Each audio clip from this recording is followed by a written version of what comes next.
Ladies and gentlemen, welcome back to another week of a brand new episode from your favorite podcast in the whole entire world, entire galaxy, all that above. Welcome back for another brand new episode of Beyond Exposition Podcast with the two most favorite co-hosts in the entire world, my boy Brett, aka the White Rhino, and me, Eduardo. Now, we're back from our little shenanigans being in the insane asylum. We're finally out back in the virtual studio, as you can see. So virtually, we're plugged in. So we're in the matrix, as what they say, right? But brother, before we embark on this journey that we got set for today, how are you doing today? That's awesome. Doing just fine. Doing just fine. You know, probably shouldn't have done mushrooms before the podcast, but I did. And totally different experience, I'll tell you that. Oh man, not wine today, but mushrooms now. So we're doing something different, right? I'm a fun guy. What does that saying go? Don't tempt me with a good time or something like that. Yeah, don't threaten me with a good Oh, time. don't threaten me. God, I butchered that. I'm so stupid, dude. I'm so stupid. So yeah, man. We just got off that episode that we did in the insane asylum. Awesome episode, of course, as always. With the death or wine, with wine included in general, right? It always makes things 100 times better. So it was an awesome of a time. So if you haven't checked it out, please peep that. Sipping on Death Row, episode 123. It's out now. Wherever you stream your podcast, go check it out if you haven't. It was I rarely listen to episodes often because I don't like to hear myself talk per se. I can listen to you any day of the week because you're funny like that. But it's always funny to see just the like I don't remember some of the stuff we say because some of the stuff is like we say it, it's left behind. Cool. All right, on to the new day.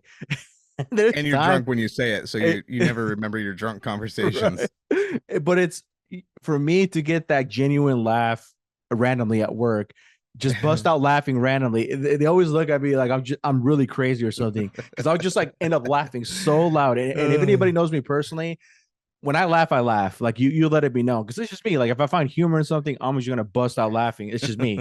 And that's just my way to saying like, okay, I find you funny or I find it funny, whatever it is that I'm listening to or watching. But man, it's always good. It's always cool to have those episodes when we're, obviously physically in the same proximity Bed. and it's always well, we were close to a bed, right? Yeah.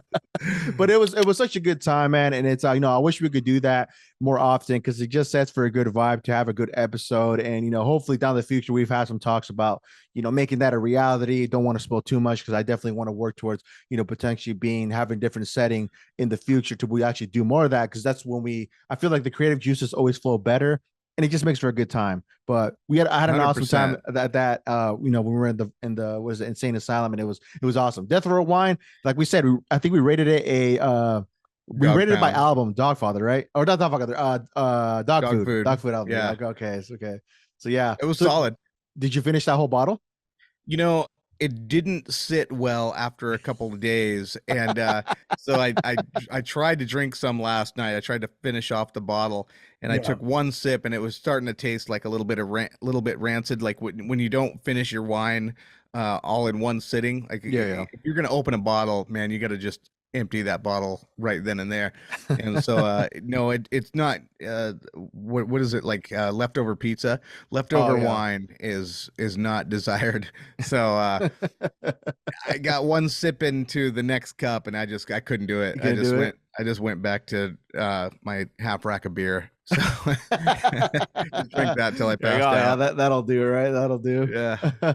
No, man, I felt pretty good after that one. Like you almost literally filled my cup up to the full brim. I'm like, dude, now I'm gonna be driving here, so it's like, oh man, this is gonna make things fun. Tipping on fofos. Oh yeah, dude. I was definitely listening to some. I was actually listening to some. Was it Southern? Sir Mix-a-Lot? Yeah, I don't know what. No, not Sir Mix-a-Lot. No. He has that beef with you. If he has beef with you, then he has beef with me, man. He didn't give you that time to shine. You know what I'm saying? Oh man. So brother, here we are again. Dude, in the month of March, this year is going by so quick, and I swear it's like year per year, things just take a turn to be much quicker than the year before. But that's just how it is. I guess we're just getting older. But they say with being older, we get wiser, right? Is that what they say? I would hope so. Take it from us, right? Take it from the days get older, days are getting colder. Who's that? I don't know. I heard on some sort of song. Oh, so right off tip, right? there's something going on within the interwebs. I would hope my walking Google, which is you, knows a little bit about this too much, and it's caught my interest because it seems like there was a lineage of corruption going on. Nothing new, right, in America, right? But Mm. it has to do with this lawyer that just got sentenced to life for murdering his wife and his 22-year-old son. Have you read it too much into it? He was an attorney, and now his family was like, I guess, this prominent attorney in South Carolina that for years it seems like they're finding out, they're like unraveling a bunch of stuff that they've been covering up because they have all these connections to where they were just pretty much sweeping things under the rug in regards to murder, tax evasion, fraud, you name it. There was a bunch of stuff that they're still finding out currently as we're recording this, that they're really trying to unravel. But do you know much more about it? No, that was one story that I meant to dive into, but I never got to. But I did see that he got sentenced. I saw that they found him guilty, and he's been sentenced to 2 life terms. But I did not like. I've just enough to skim the surface. That's all I know about it. Same here. I've read little bits and pieces. You know, obviously they throw a bunch of information. For me, I like to just get a quick glance and just try to get like a quick quick overview of what it is in regards to the story I'm reading about. And obviously, if you want to be professionals, we got to read into it and all that. But that takes time. That's not what we're here to do. We like to just give you the quick boom, then and there, we're done. But from what I've seen, dude, it just seems like there's a long history of stuff that they're finding out about homeboy and his family. It does not look good. I mean, there's a bunch of stuff, but it's like, dude, this dude took out his wife and his 22-year-old son like that. Don't know how he did it, but I mean, either way, he took their lives. Yeah, I mean, it's weird because, like, I mean, you think of that connection you have with your family, right? Yeah. And for the vast majority of us, we could never picture ourselves in a position where we would literally take the life of, well, really mostly anyone, let alone the people that you love the most, right? And so that's what is so jarring about this kind of stuff, about these kind of cases. I remember, like, the notorious case with Scott Peterson, right? He murdered his wife and unborn child, and and then that's right. Had Scott, I believe it's Scott Watson out of Colorado, murdered his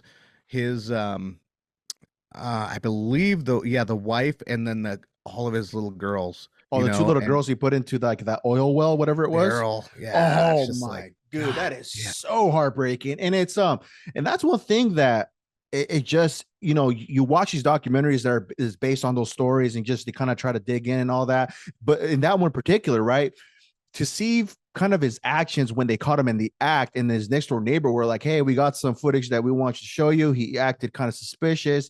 I don't know, there's some red flags all over this guy right here. And just to see when he got caught, and then the cops playing back that video, and like pretty much the evidence showing him backing his truck up and what it looked like what is it, putting bodies in his truck. I'm like, man, you can only imagine what Homeboy was thinking at that point. Like, the jig is up, but dude, it's just like, you're right. It's crazy.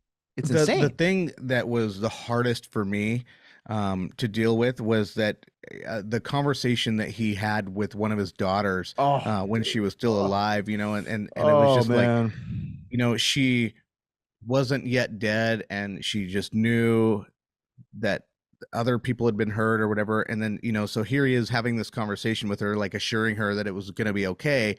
And then he goes and, did what he did, does the worst. Right. And you're just like, what type of evil does a person have to possess? What kind of demons do you have to have in your soul for you to be able to just be so disconnected from reality as we know it, to turning into this callous monster, literally a monster, straight up, man, straight up. It's insane. We'll never understand, and we'll never know the truth.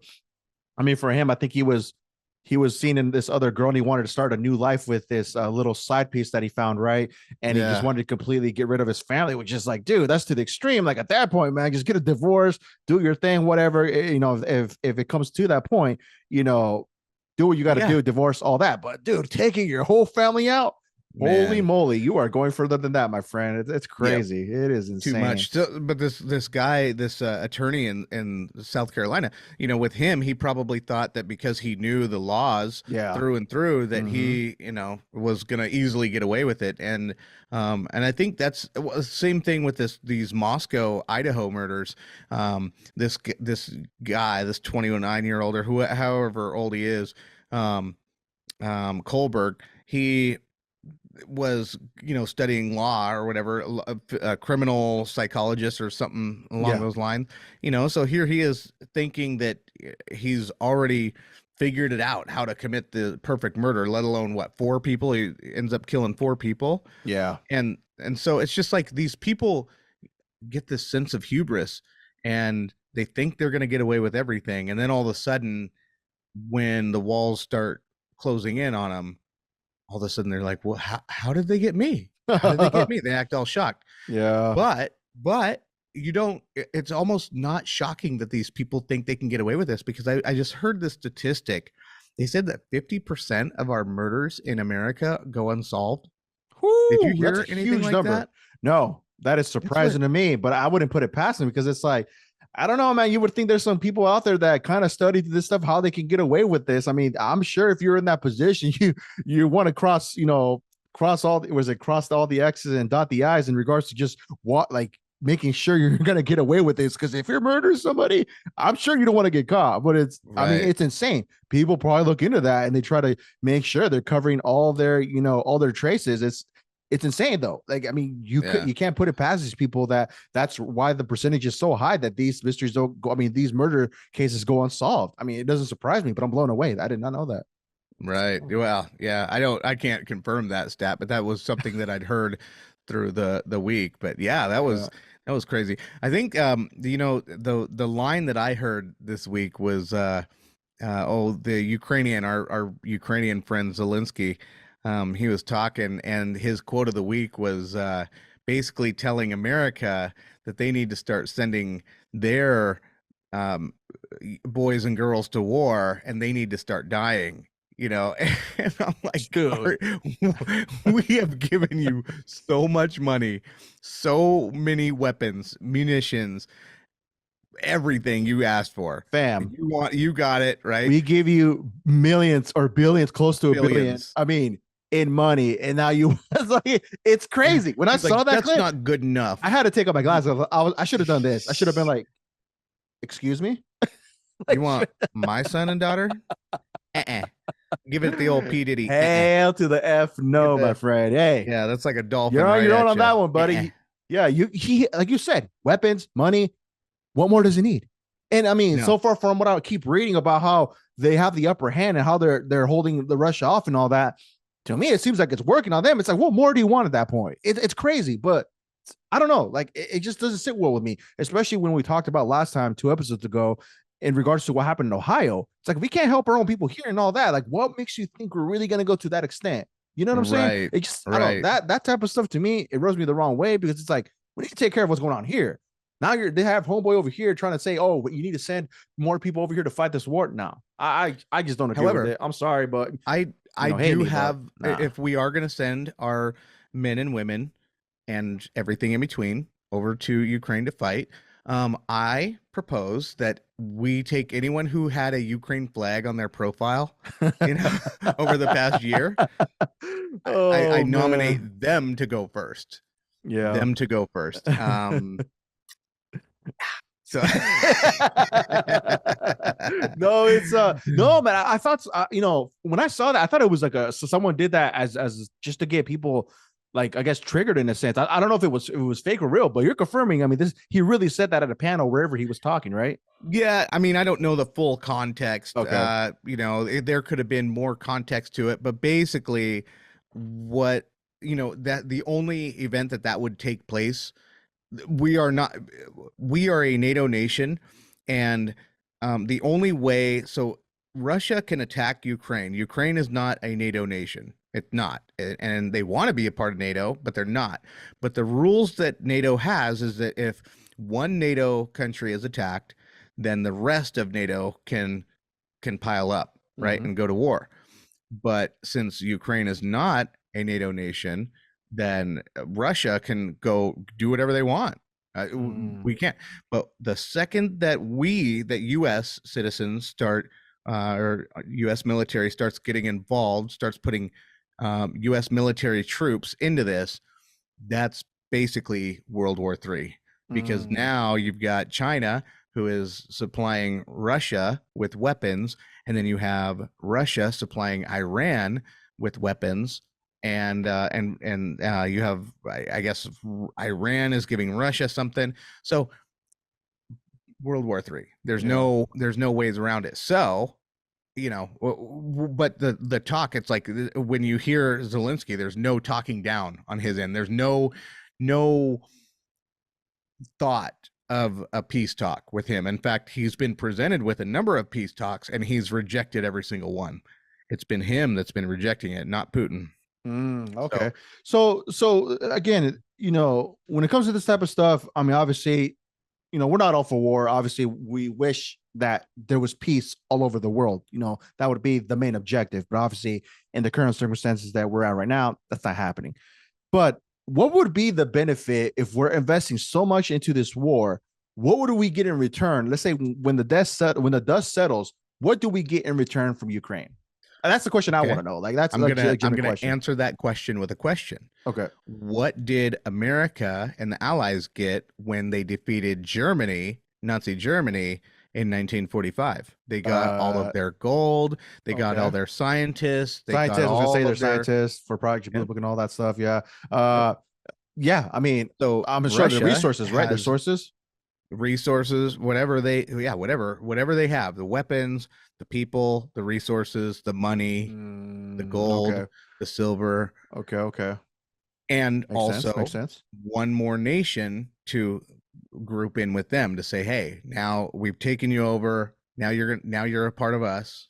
So basically that's what it would be. They would go after Russia's natural resources.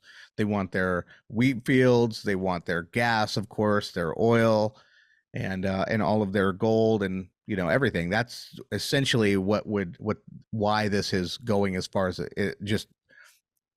There's no way that we're putting this much money to not have a war with Russia. A lot of money, my friend. That's what's at stake, though, is Russia is a nuclear nation. So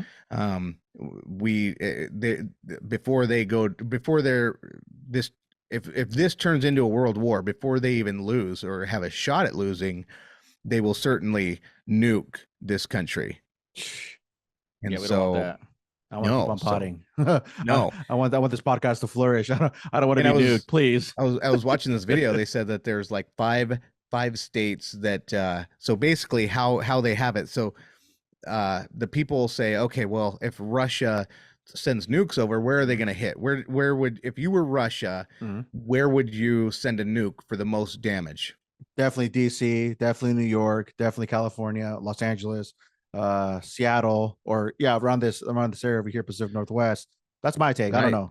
So in the 1960s, they knew that. They knew that would be the target. So what they did is they went to rural areas, rural at the time, and they put in a bunch of missile silos to put ICBM missiles in there.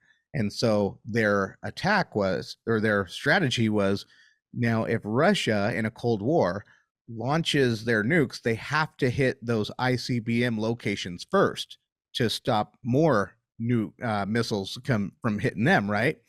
So then that gives the people in the cities time to escape, time to get out of there, time to get out of harm's way, so that when the missiles do start hitting the cities, the people are already evacuated and out of the way of danger. So that's how that is done. So the 5 states they say to not be in are like Montana, Colorado, North Dakota, South Dakota, and I believe Wyoming.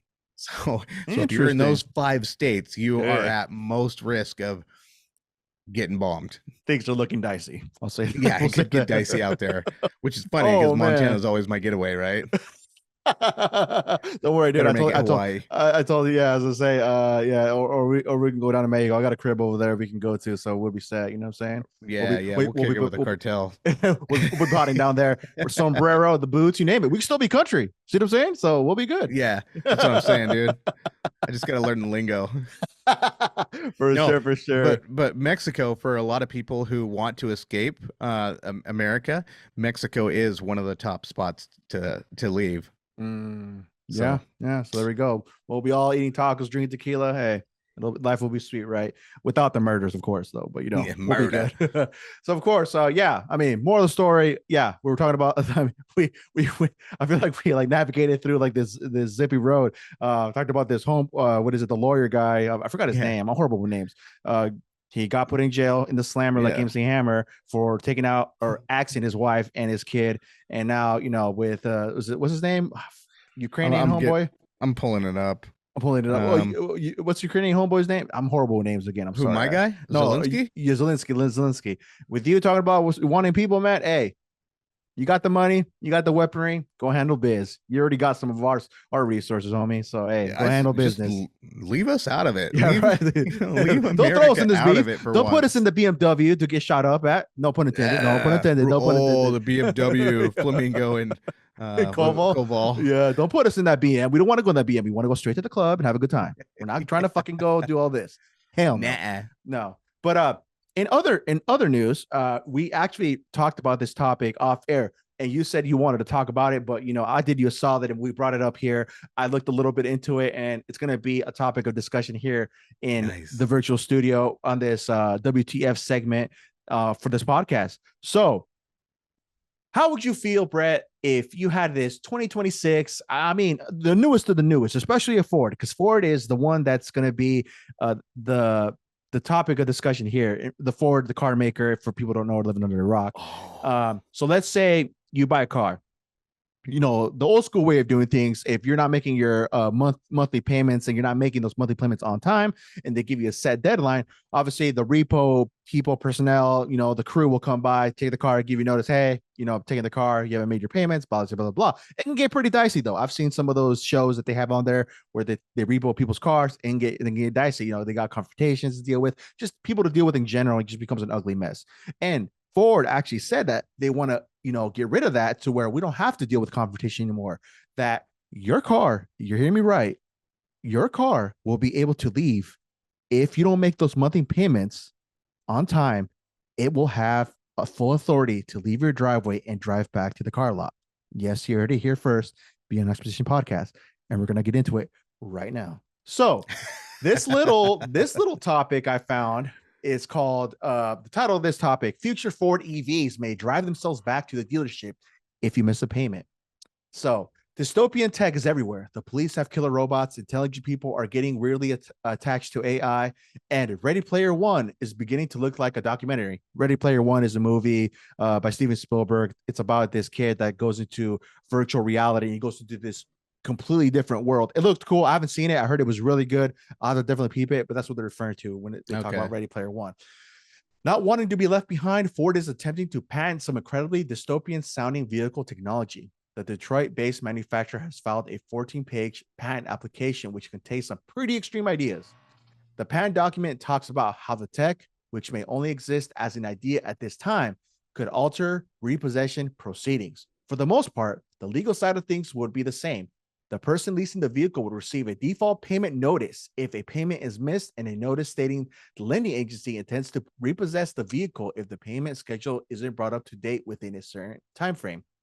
Ford's patent application states that self-driving software would change things after that point. The car company argues that repossessions often lead to conflict, as many people don't want to have their cars taken away.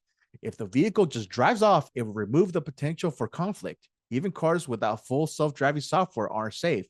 Under the patent's plans, your vehicle would still be able to drive itself a short distance if that would make it towing it away any easier. If you do have a self-driving car, expect it to disappear back to the dealership, or if it's an older car, a junkyard. Smarter owners may think about locking their soon-to-be robot repoed car in a garage or taking its wheels off so it can't escape. Well, Ford is one step ahead, at least based on the patent documents. In these cases, your car will call the police on you like a large rodent with a V8 engine up front. Repossession isn't the only remote punishment Ford has suggested could entice people to pay their car loans on time. Less severe options involve disabling the car's features, such as air conditioning, GPS, or radio. There's also a point where you may start to believe Ford is currently staffed by the people who wrote the CIA's tortured handbook. Anyone who owns a car built in the last couple of decades will be aware of the irritating noise that blares at you if you drive more than 2 yards without your seatbelt securely buckled. Imagine a noise that is equally irritating. It will not stop until you pay up. That's what you'll get it if Ford gets its way. Kind of makes you want an electric vehicle, doesn't it? Hey, so much worse than, you know, here we were just so mad at BMW BMW for their monthly charging subscription. You know, the heat, for the heated seats. Yeah. Dude, so this kind of puts more into perspective of, you know, obviously conspiracy mode. Let's put our tinfoil hats on. How they're talking about having these automated cars, right?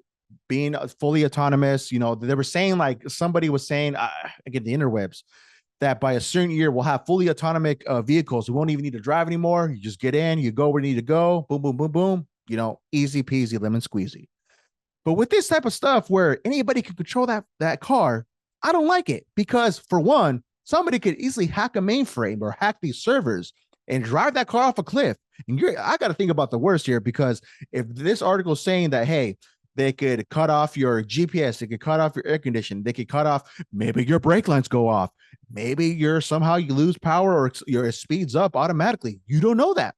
Right. I don't know. It just looks to me we're headed to us. I mean, Ford out of all cars. Now it makes me less. Doesn't even want to make me get a Ford now. I mean, I wasn't even a Ford guy. I'm a Chevy guy myself. But I mean, in the future, I'm sure other car makers are going to follow suit if this is for real. I mean, so far, what it seems it is, because they said they filed a 14-page patent. It's crazy. It's crazy. Yeah. I could guarantee you right now, even if I pay for the car in cash and I have all the money up front, I'm still not getting a Ford if they're playing those games. Yeah. You know, because I personally like seeing my repo man. You know, so I like to throw fists and throw down every once a month. No, when I was living in my trailer pad in Montana, this kid I used to go to school with in the 8th grade, all of a sudden we're all grown up, we're all adults, and he's, you know, knocking doors in my trailer park. So he gets to my door and he's like, hey, I'm trying to repo the car next door. Well, that was my neighbor, right? That was my boy. No. And his name was Joe. I go, leave, Joe. Get out of here. You were a nerd in 8th grade and you're still a nerd. And you would be a repo man. Just leave. It makes sense. No one wants to see you, Joe. Yeah. And so he did. He just looked at me, you know, just like he could still see that he was still just like inferior in every way. Yeah. And so he's just like sad walking to his tow truck. You know, he knew he wasn't getting anywhere in my hood. So he left. So, you know, the neighbors roll through. I'm like, hey man, Repo Joe is on the scene. You better keep those wheels hidden. He's, you know, so you know what I mean? Like you're taking those games away from us in the trailer park? You're taking those games away? Nah, we want to see our repo man. We want to see this face to face. So you're taking the lifestyle away, which we're not going to accept. So hell no, you know? No, it's insane. And if you're gonna playing these games like Ford, where it starts, like my car starts rolling out, I am emptying my clip in that thing before it goes, and you're gonna get 15, you're gonna get 16 rounds in your car. You can have it. Oh, there you go. Take it back as it is. There you go. Love from Brett. Amnesty. Have fun making those payments. Have fun with that refurbished vehicle. It could have been shot anywhere between my house and your factory. Could have happened anywhere. Oh man. And you know, we're already living in this time where there's already self-parking cars out there. I don't think about fully autonomous cars in general. I believe Elon Musk was working on fully autonomous semi trucks, right? That he was working on that. So yeah, I mean, I don't know if they're on the road right now as we speak, but you just imagine, right? Like if somebody misses a car payment, their car just slowly makes its way out, goes out, drives itself back to the lot. Or the worst one, they're saying, I mean, it cuts off your GPS, your air conditioner. So now that tells me they're putting these computers in all these cars where they'll be able to track wherever you're at now. It just, Yeah, I mean, already much it is, right? That's what it is now. I mean, it's 14 no different. pages of BS. No, it's crazy. They can keep it, and I guarantee you, these old cars, these combustible engines, they're going to go at a premium when these spy machines start tracking everything. They start, they're going to listen to your every conversation. They're going to be reporting your whereabouts. They're going to be tracking your habits. They're going to be sending all these conversations and travel destinations, travel schedules or whatever to your insurance company. I mean, they're going to tell you everything. Then you're going to get paid by mile, because that's the new thing they're trying to do. So they're going to try to tax you in every which way. It's like they're just absolutely taking the fun out of everything. Crazy for us. And shame on Ford for doing that. Yeah. I will never. I even today, I won't buy a Ford, just knowing that they're trying to play those games. Say only BMW and Mercedes for me. No BMW. Oh, they're true. Trying to charge my seats, man. No BMW. I would go. I mean, I got to keep my eye on Chevy now. I got to keep my eye on Chevy, because if they're doing the competition and they're like, they're getting all their repos back, and we still have to hire Repo Joe. That's not fair. So do you think that you'll see that type of competition though, if they're going this route, right? Let's say Ford's already going that route where they're trying to implement these things in their EVs, right? Because I mean, obviously electric cars are going to be the wave. I think people are starting to slowly move towards that. For people that have a Tesla, or people that really can't afford a Tesla, they want to go for something that's more affordable. They go that route of buying an EV from Ford, Honda, whatever you name it. Do you think there's going to be that competition to where Honda, Chevy, they'll be like, hey, we're not going to put that on us, come to us and we'll give you a vehicle that you're going to be able to control, blah, blah, blah, blah. Do you see that type of competition now arising if Ford's going down that route? Or do you think more like, obviously, like any other company, they would want to save money and not go through Repo Joe to go get your car if you're not making those payments on time? See what I'm saying? Yeah, well, so I mean, I don't know how much it costs to hire Repo Joe, but here's what I will say. I can't give you an answer on whether they will. Maybe they do. I don't know. But I will say this: if there is that much competition, then what I'm saying is, if we're getting that many repos going on in our country, then I would say maybe it's time for a bailout for the lower and middle class America. Because if you're getting that many repossessions, and to the point where now Big Auto wants to start repossessing and cutting the middleman out, and they want all the money for themselves, then yeah, okay. So you give all the banks and large corporations that fail bailouts all the time. Bail us out for once. Bail us out. Fair enough. Pay my car note. You pay for it, not me. You pay for it. That's what I'm saying. If you're making life too hard on us, True. That's a good point. You sent me an interesting video, and I want to bring this up. You're talking about how the government should give us a payout for the lower and middle class citizens of America. What was okay? Can you give us the overview of that video you sent me in regards? He was talking about how he asked a question about all these certain cases, and it was saying, was it NFL or the NBA? So can you go into that? I found that it blew my mind. I'm like, what? I just couldn't. I couldn't take it all in. I was just kind of starstruck. I'm like, no way. This is. I mean, it's a legitimate video for sure. I'll say that. But give the people an overview, kind of what I'm referring to. This is interesting. This is very, very interesting. Yeah. Well, I'm trying to find the video, but basically, what it was is, now I will say they flagged the video. Instagram flagged the video. Oh, really? and said it was fake news, right? That's why I told you in the I comments. think I saw that little thing. I know it's I know it's real, because at any time that they flag something as fake news, then I know it's real, because COVID taught me that.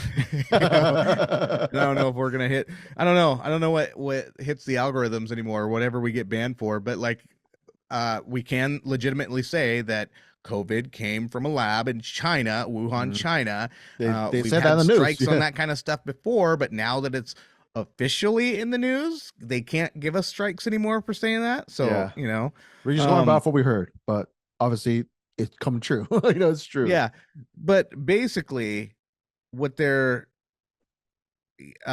saying, so I have the video right here, and so it gives you a false information reviewed by independent fact checkers. See why. And so they tell you, fact checkers, Associated Press, conclusion false. More information. Let's see. There's, and then see why. Yeah, I want to see why. Tell me why. Video recycles dubious statistics about lawmakers' crimes. So basically, what they're doing in this video is they're saying, okay, take the NBA and the NFL. There were 36 murders. There were 7 this. There were 19 this. You know, they're listing all these types of crimes. 117 whatever. Yeah. And just going through a list of crimes that were happening. So was this happening in the NBA or the NFL? And so at the end, you're waiting for the answer, right? And they say, no, this was the House of Representatives. This was Congress that was committing all these crimes. So these are the people making the laws for all of us to follow. They're doing everything and still maintaining their positions in leadership. And they wonder why this country is falling apart. Oh, right? My word. I mean, but they said it was fake news. So dude, I just like believe who you want to believe. Well, that's when we always make that joke, right? Like we would want to be in these rooms with these so-called laws come into as an idea before they actually pass them and all that. They go through the legal process to become an actual law. Because if it's coming from people like that, it just makes me wonder, like, man, who are these people that came up with all this stuff then? You know what I'm saying? It's insane. Right. And the homeboy just, he spilled the tea on that. I'm like, I was mind blown with that. I just couldn't believe it. I'm like, man, here I am thinking like me littering on accident or jaywalking or what did I say? I made a joke about not paying my taxes every year. It's like, yeah, I'm the bad one. But these people over here committing all this stuff, it's crazy, dude. It's insane. Well, that's the other thing. Think about, Ford, if they just start with the, automatically driving itself to the Ford dealer after you haven't paid the note. What if you have a warrant out for your arrest and the police send Ford the notice so that the Ford locks you into your car and automatically takes you down to the police station? Or say you haven't paid your taxes and it automatically locks you in, or say you haven't been properly vaccinated to the state's satisfaction, so it automatically takes you to a vaccination site. I mean, that's the dystopian reality that we are facing if we continue letting technology not serve us, but serve them. Yeah. We're getting left out of all of it. Yeah, they're painting that picture, man. And it's kind of hard not to kind of like at least think about it, right? Again, we like to go down these deep rabbit holes because just the thought of, or these ideas, that what if, that question, what if, right? And it's so hard not to believe it because you read stories like this, Ford putting this patent for this type of technology to happen where it can just drive your car off your own house and just go back to the freaking dealership. It's kind of hard not to believe that type of stuff. You know what I'm saying? But hey, that's just me. Like, I mean, it's just, you're taking all of the things. I guess the one thing about the human psyche though, is that, like, think about when things started changing back when people rode horses all the time, right? Yeah, for sure. You could ride your horse anywhere. And then all of a sudden the car came out and you could only drive on the roads, right? And so now it's like, they're narrowing it down even further to where only certain people can drive on the roads. And, but humans always figure a way out. We always figure out like, okay, I got to do this, I got to do that. And so, they can try to enslave us all they want, but eventually there comes a point. So no country has ever been successful at total domination of their population, right? So many have tried, but once people realize that there's strength in numbers and they realize how to be able to look past all of this conditioning, this societal conditioning that they're trying to do to us, like separate us by race, separate us by class, separate us by this, separate us by that, religion, faith, whatever. Then once we all of a sudden realize, you know what? The government took your land, the government enslaved you, the government stripped you of all your rights. The government didn't even recognize your relationship until just recently. You know what I mean? and we realize that the government is the one behind all this stuff, then that's when we finally get to overthrow the tyrants that this Constitution was written to overthrow if they ever started to rise. And I think now we're finally at this point where there are a lot of tyrants in DC that are trying their very hardest to separate us, divide and conquer. And the more and more we start trading notes amongst each other, and we realize, man, all this is kind of a ploy. Then all of a sudden, that's when we will get momentum to be able to take our country back. For sure. I mean, I think we're going to realize that, we have a common enemy, and with enemy, we know who it is, So, yeah, it's crazy, brother. It's insane. It's insane. That clip still wows me. Like when I think about it, I'm like, man, here we are thinking that, we're breaking laws or whatever. Like if we're doing these, breaking the most minor things, right? And they're over here like, and I want to go back. These are government officials, and that's what's blowing my mind. Right. I want to go back though. What you said about me supporting a government bailout for the lower class middle. I don't actually support it, but what I am saying is you've supported them, the upper class, so much and so often. That now, okay, if that is the game we're gonna play, then then it is time to start bailing us out. It's overdue. It is time to start paying our teachers more. It is time for sure to start giving health care. And then I was watching this one thing, I guess this lady in, I believe it was Kentucky. She went in to a hospital to get help, and she didn't have insurance. So the hospital kicked her out and she wouldn't leave the hospital. So the police ended up coming. So then the police end up, this is how poorly trained these police are. They are not trained, and there's just no compassion. But these police end up like getting physical with this lady. Like they're trying to put her in this police van, and she's like, no, I need medical attention. And they're like, no, you don't. You're lying to us. And they're mocking her. I mean, here she is. She's literally dying right in front of everybody. And all the police are doing is mocking her. And then the hospital, because she didn't have health insurance, they kicked her out. She ends up dying in this police van. And here they are taking her right back to the same hospital that they arrested her at. And it was like, arrested her for what crime? I'm watching this video, like, what crime did she break? She is someone who was in desperate need of medical services, and now hospitals are saying that she didn't have insurance, so we're not going to help her. And I'm just like, this is insane. This is the state. This is the human condition that we're facing, where police mock someone who's dying right in front of them. And then when she does die, then they're like, oh, well, we didn't know. Yeah, well, maybe being a police officer isn't your forte. Maybe you should stop.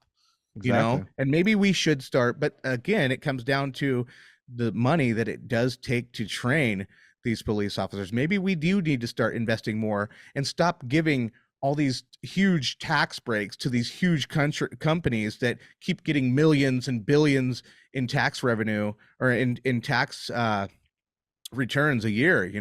Like, the disparity is literally killing us. So that's what I'm saying. And when I'm talking about bailing us out, what I'm really saying is this gap in disparity of wages that we have, that needs to start closing again. Let's get us back to the 60s and 70s, where the rich weren't so rich that they were out of touch and living their own worlds. They were still, they still had their money, they still had a nicer car, they still had a bigger house, but it wasn't to the point where they were buying whole farms in multiple states, in multiple countries. That's got to end. That's got to end.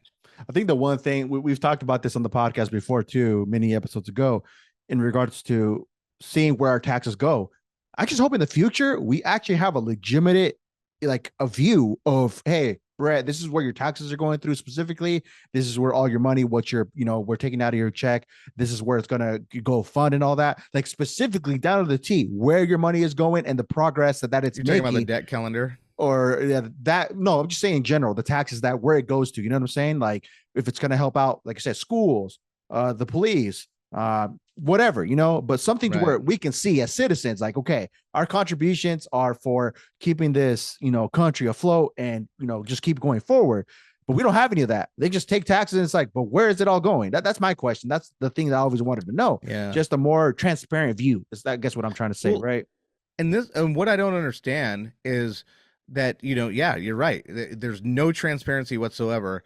And then all of a sudden, at the stroke of a pen, we have a president who can just give all of our money away and all of our children's and grandchildren's money away to a country that we have no business being involved in the first place. Who cares if Russia takes over Ukraine? That was formerly Russia anyway. And if Russia wants to get them back, let them have it back. Let Ukraine try to defend themselves. They're not a part of NATO, but I guess there is a deal that we made in the 90s.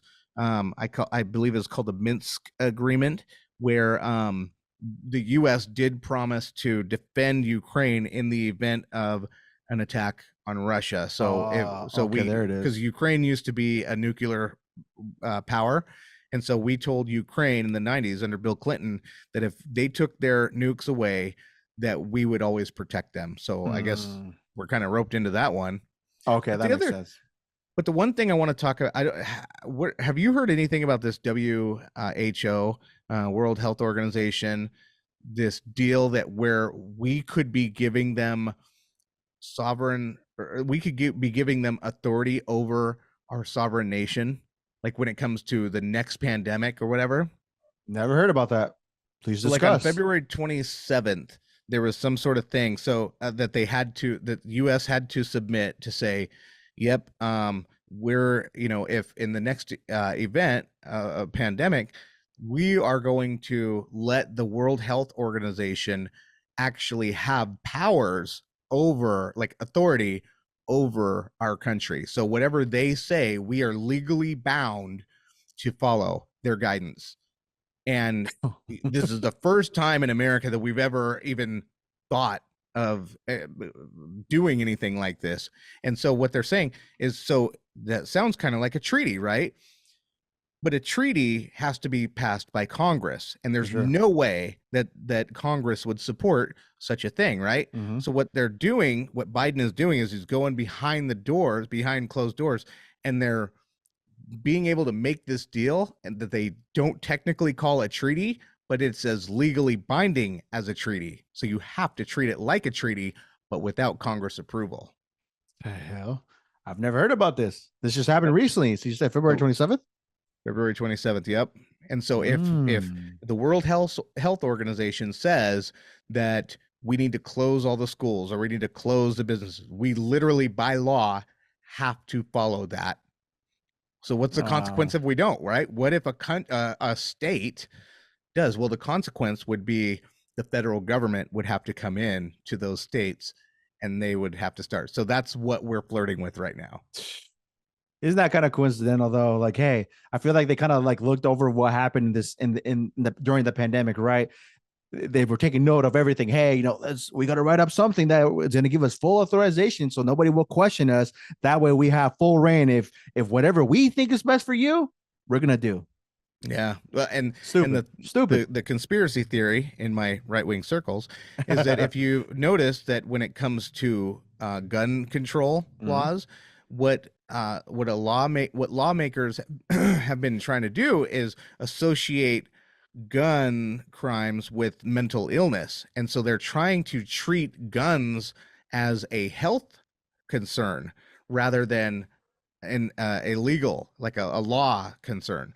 So given the World Health Organization would have authority with health crises and health laws and health guidance, then that's what they're saying, is that it would be basically tailored to say the World Health Organization deems guns are a crisis on the psyche or whatever. It would be a health crisis for guns to be legal in this country. So we in the World Health Organization would say we have to ban guns. So seems far-fetched, but these guys use these little tricks and maneuvers to get around us all the time. So that's why we have to stay 2 steps ahead. We have to talk about this stuff. We have to parse it out so that we don't give them even that opportunity. Just like we can't give Ford that opportunity to start taking our car back to the little repo position, repossessing themselves. We cannot give these companies this much power over our lives. Yeah, it's crazy. They're just trying to find like little loopholes in order to get like have a reason to do certain things. It's crazy, man. It's a dirty game, man. I don't put it past them. I mean, it's not surprising to me. It really isn't. It's like you said. Us as people have to pretty much keep them in check. You know what I'm saying? And it's crazy. It's crazy, man.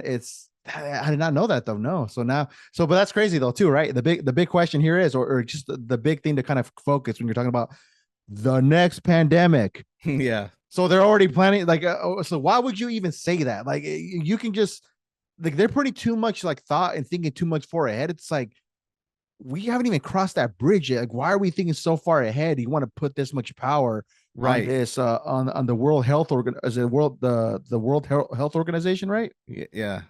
It's crazy. Like a pandemic, normally you have 100 years to prepare for. You're planning this like it's going to be in the next 5 or 10 years. Yeah, right? but when you find out, like when they finally and YouTube try to strike us, you can't strike us on this one because it's in the news, it's official. With the COVID coming out of Wuhan, it means that the NIH was working with the Chinese lab on gain of function. It means they took this coronavirus that was not prior meant for human. We weren't able to catch it until they created the gain of function that allowed for it to infect humans. It was not something that infected humans prior to the NIH and the Wuhan lab doing all their crazy stuff, and then all of a sudden it got released, and and nobody said anything, and then all of a sudden people got sick. Yeah, that's man. I mean, that's the next big question with that, right? Do you think? I mean, I'll ask this: do you think China's going to be held accountable for that? Absolutely not. No, it's and if anything, if we're talking about them talking about the next pandemic, if anything, they are creating the next pandemic in a lab right now, or already have it ready to go. So, I mean, I think, they have a lot of plans. Bill Gates, when he's talked to his little groups, he's talked on TED Talks. They've talked about reducing the population through vaccinations. And so what does that mean? What does that mean? How do you reduce a population with a vaccination? A vaccination is supposed to protect you and make you live longer and be healthy. But how do you reduce a population with vaccinations? I don't know, but he knows.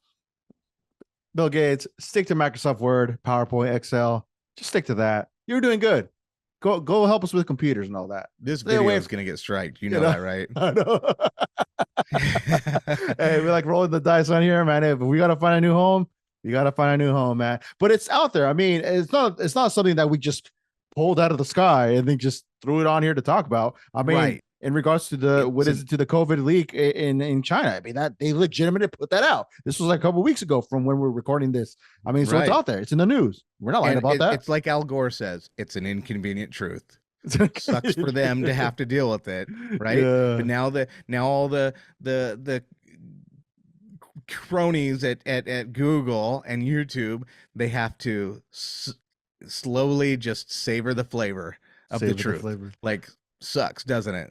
Sucks. It sucks that we were right the whole time. We took your stupid little strikes even when we were right.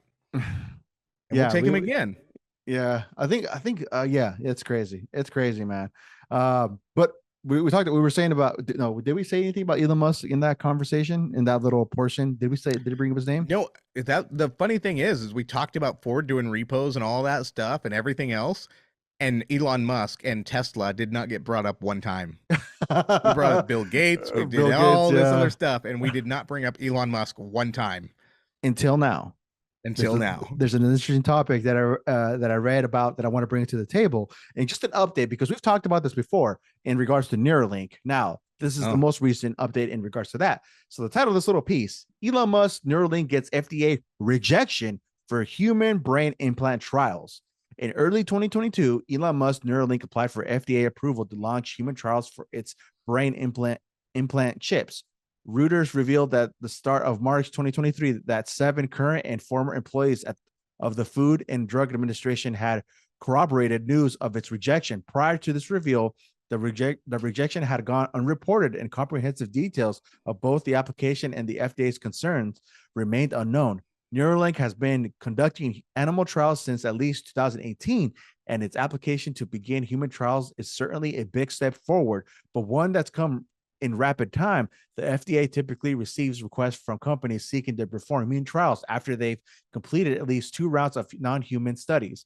It's unclear how many individual studies Neuralink has conducted, but the FDA itself notes that a typical drug trial lasts 8.5 years, far longer than Neuralink has been in existence, let alone studying the effect of its products.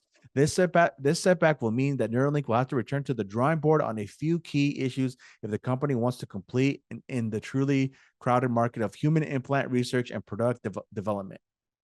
Wow. So they said, FDA said, nah. But I mean, dude, to think that this is a thing that exists right now as we speak, it's being tested.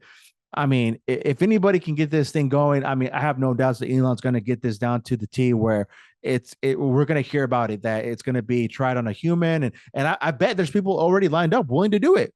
I think there was an interview, and don't quote me on this one, but I think Mr. Beast, he's a popular YouTuber, a big one.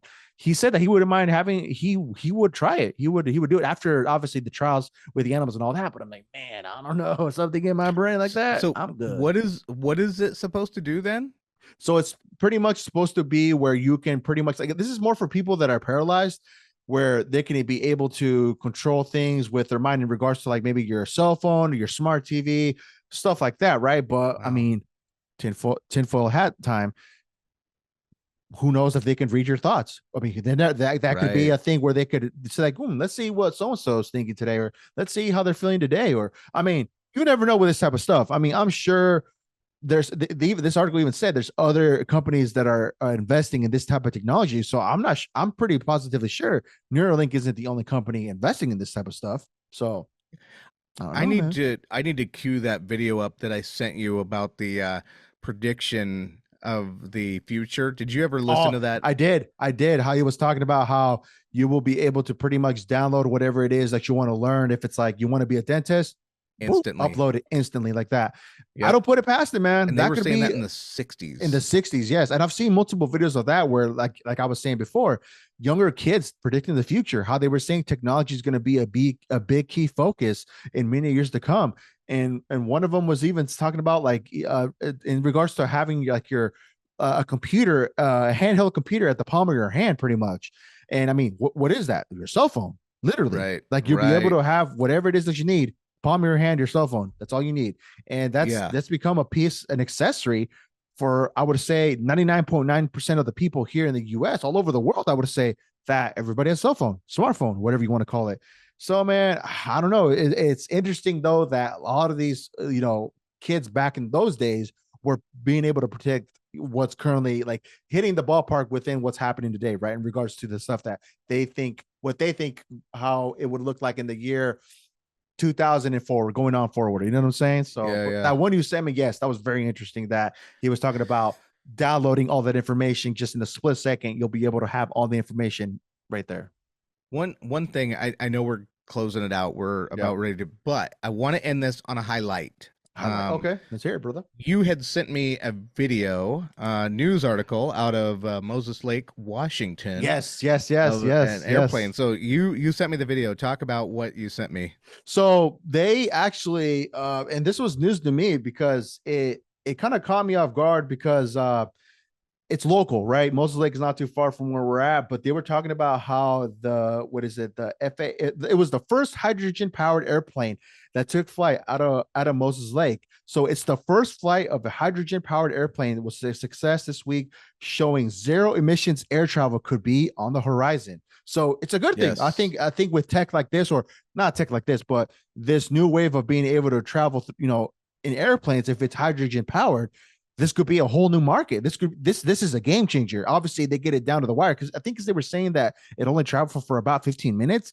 But even that's a good start. I mean, hey, something's always got to have a good start to at least work on it, perfect a little, or not perfect it, but obviously advance it and just make it better to make progress to where this could probably last an hour, 2 hours, 3 hours. Before you know it, dude, hydrogen powered planes going from country to country. Insane. Right. So I want to talk about that in the way of cars. So if we're talking about hydrogen energy, hydrogen powered cars. So an airplane. So they talk about zero emissions. So when I'm in my hydrogen plane, right? What is my exhaust? So my your hydrogen is your gas that's for the propulsion, right? For the energy that's lifting you out. What is your exhaust? What is your exhaust in your car right now? What is being released in the air? What is carbon monoxide, right? Carbon dioxide. Carbon dioxide. So stupid. Right, CO2. And that's what's adding to that's what they're saying is all the cow farts is all destroying the environment, right? So what is being released in a hydrogen engine, hydrogen exhaust? I'm not sure. School me up. Oxygen. Oh, that's all it is. It's just water. Water is O2, whatever.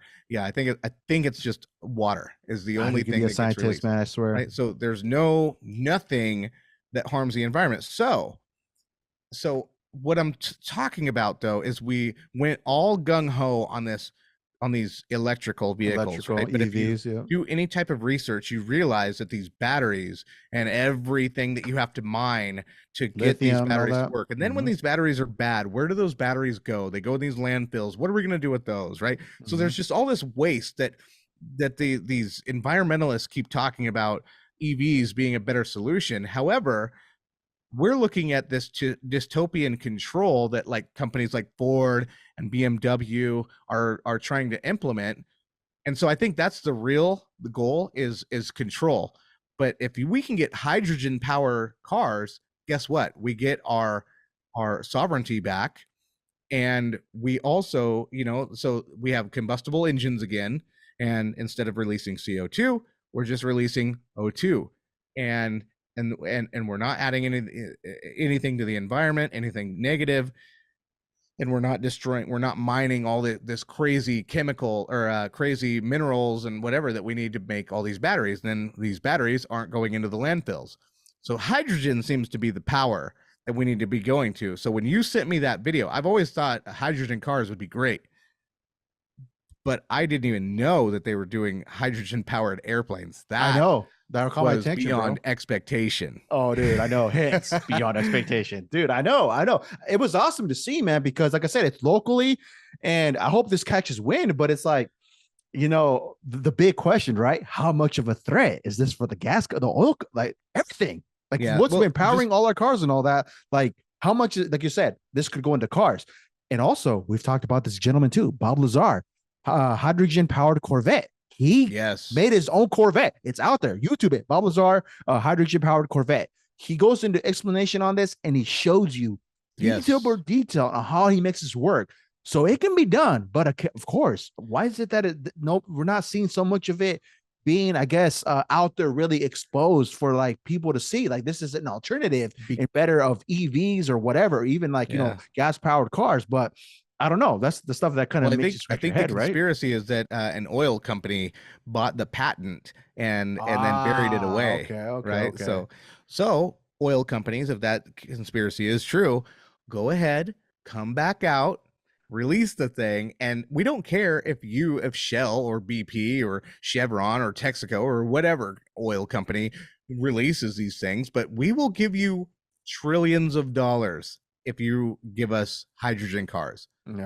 You'll get your money. It just maybe it's not oil money, but maybe it's the patent or the money for those cars. You can do this. Whoever has these patents that hit them and buried them and doesn't want the world to see it. Hey, the world is ready for a breakthrough. The world is ready for something good. So be that change you wish to see. Oh man, dude, that was like a finishing, like you were just giving a TED talk yourself right now, and that was like your last finishing sentence. Everybody's just like, I'm trying to put out all the good stuff I can before the alphabet agencies end up killing me. Go before I go out being like dragged MLK. away. Yeah, so I'm trying to give the world all these nuggets so at least I can live forever on the internet, whatever the internet ends up, maybe Web3 when the blockchain takes over. But oh yeah, dude, we'll be echoing through there, and then they'll remember us. This will be living on. And I always think about that, right? When we're long gone, when it's all said and done, and it's time to leave this beautiful planet, um, like I hope this like people would find this and know that we just bring entertainment, humor, a good time, and just like a conversation, right? Because I just look at it podcasting, just what we do in general, specifically us here at Beyond Expectation. If anybody's a first time listener, welcome. We welcome everybody.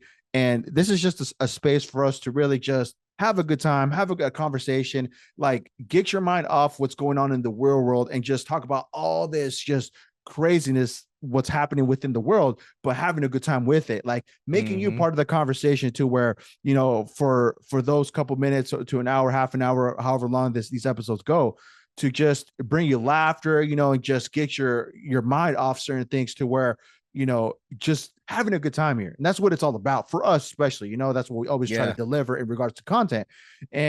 But just to think how far this will travel down many years to go, to someone can look back like, dang, dude, this is how those guys rolled back in the days and all that. And all the stuff we talked about is like slowly coming true. It's like, dude, these guys had their freaking their eyes on the prize when they were talking about, like, we talked about Bob Lazar with his hydrogen car. They were making airplanes now, all this stuff. It's like him with worked on the S4 and the UAPs, and then all of a sudden now we're seeing UAPs and all that stuff like that, right? But it's like, it's crazy, man. And I'm in it for the ride, I'm in it for the long run. And I just, as more and more, like as episodes go on more and more, and we do this, it's always interesting to think about the future, right? And where we see ourselves in the next couple of years. But best believe we're going to be here potting until our hairs turn fully gray, and we'll be doing the damn thing. Still we're in the pit vibes. I'm starting. Oh, did I have some here too somewhere? You can see them. There's somewhere there. Yeah. But I'm owning it. Like I want to be that wisdom, that oracle. I can fully see. Yeah. You sent me before we sign off. You sent me this picture of this dude where you're like, dude, it's like a mix of Action Bronson and what was the other? Like it was like Paul Wall and Action Bronson. Yeah. Oh, dude, I want to see like that, just like a nice fade, like haircut, and just like a big puffy beard, dude. I told my wife tells me all the time, she's like, I want you to shave the beard, Yeah. And I'm like, oh, well, didn't you see what I got from Amazon the other day? And she's like, no. I'm like, babe, I got a beard straightener. Oh. I said, really?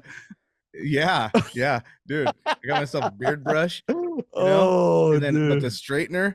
Oh yeah, I was playing with it last night. My beard isn't long enough. Yeah. But yeah, eventually the goal is just to straighten out all these whiskers so it's just a nice clean mane. Dude. Okay, hear me out. All right, for an episode, we'll put this out there. Would you be down to do Jerry curls on your beard if you straightened it? Jerry curls.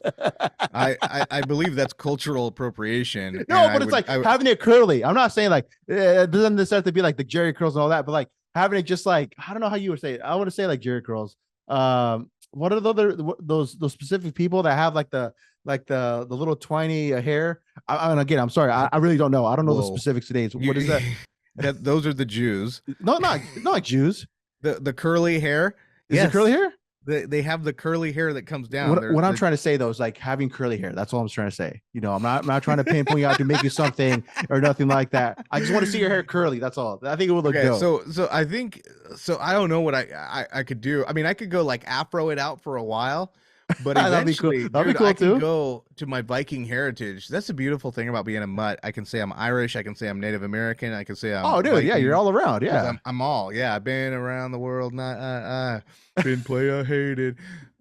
So anyway, so what I could do is if I get it long enough, I could go with a Viking braid right down the front. And I am trying to work on the top, getting my Viking hair on the top too. So that's really what I want to be. I just want to be a modern day Viking. Are you still gonna like keep cutting the sides to keep the main front like? You're still damn growing? right.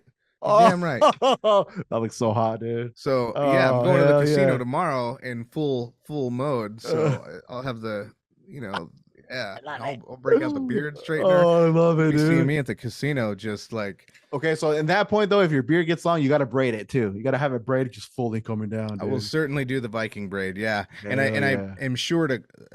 I want people to know that it is a Viking braid, so I'm not culturally appropriating anybody other than my Caucasian heritage. Okay.